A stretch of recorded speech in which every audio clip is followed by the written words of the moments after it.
Pemirsa, pimpinan daerah keluarga besar putra-putri KBPP Polri Bali Masa Bakti 2020-2025 resmi dikukuhkan. Dalam program kerjanya, KBPP Polri Bali siap menjadi partner dalam mendukung tugas-tugas Polri.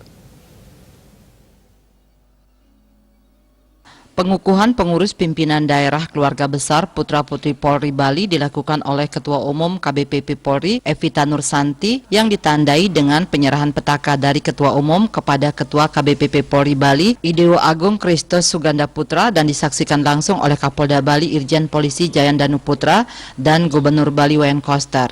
Pengurus KBPP Polri Masa Bakti 2020-2025 merupakan hasil musda yang telah digelar pada 23 Desember 2020 lalu. Menurut Ketua KBPP Polri Bali Ideo Agung Kristus Suganda Putra, KBPP Polri berkomitmen mendukung transformasi Polri yang presisi untuk Indonesia maju, siap menjadi perpanjangan tangan dan membantu tugas Polri. Di bidang organisasi, KBPP Polri bertekad menjadi organisasi yang kuat, solid, berwibawa, dan modern. Kami satu visi dari pimpinan pusat, bagaimana membuat KBPP Polri ini menjadi solid, modern, kuat, dan berwibawa. Jadi dengan program 4 pilarnya. Jadi dengan program pengembangan SDM, penataan organisasi, dan lain sebagainya, itu yang akan kami lakukan bersama teman-teman pengurus pimpinan daerah Bali yang sudah dikukuhkan hari ini. Ketua Umum KBPP Polri Evita Nursanti berharap KBPP Polri Bali bisa menjadi partner Polri dalam membantu tugas Polri. Ia meminta agar program kerja 4 pilar KBPP Polri yakni penguasaan IT, peningkatan SDM, penguatan organisasi, dan hubungan internal eksternal agar dijalankan dengan baik. Akan selalu bersinergi dengan Polda untuk program-program yang berkaitan dengan kemasyarakatan. Kita sudah mulai ya, kita sudah bansos, bantuan sosial.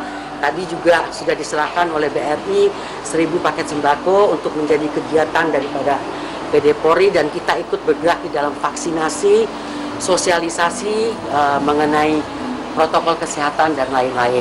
Inilah kita ini perpanjangan tangan daripada Bapak Kapolda dan jajarannya. Sementara itu, Kapolda Bali Irjen Polisi Jayandanu Putra berharap KBPP Polri Bali menjadi organisasi yang bisa berkontribusi positif bagi masyarakat banyak dan bisa bersinergi dengan elemen masyarakat lainnya dan Polri dalam menjaga Kamtibmas. Gubernur bukti dukungan support kepada keluarga besar Putra-Putri Polri Bali dalam rangka pelaksanaan tugas di masa bakti tahun 2020 sampai dengan 2025. Tugas ini adalah bagian, kalau bagi Polri adalah ini bagian daripada strategi Polri dalam rangka pepolisian masyarakat. Nanti dia adalah kepanjangan dari tugas-tugas kepolisian, ikut menjaga Kamtibmas di wilayahnya masing-masing. Setelah terbentuk di tingkat Polda, selanjutnya akan segera dikukuhkan pengurus KBPP Polri di tingkat Polres Sebali. Ria Sebali.